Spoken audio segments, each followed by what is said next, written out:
কি কাণ্ড! চিংড়ির রেচন যন্ত্রটি, মানে যেটা কিনা আমাদের কিডনির মতো, তা নাকি তার মাথায় থাকে। তাই সে থাক, আর বললাম না।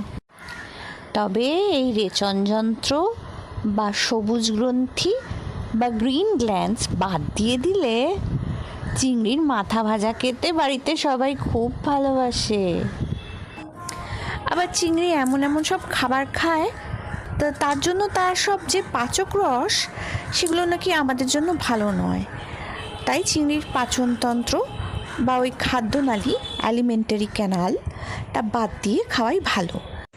চিংড়ির পিঠের দিকটা ছুরি দিয়ে হালকা করে চিড়ে নেওয়া যেতে পারে, বা আমি যেমন ঠিক মাঝখানটায় নখ দিয়ে একটুখানি জায়গা করে নিয়ে বার করে নিচ্ছি খাদ্যনালী, তেমনও করা যেতে পারে।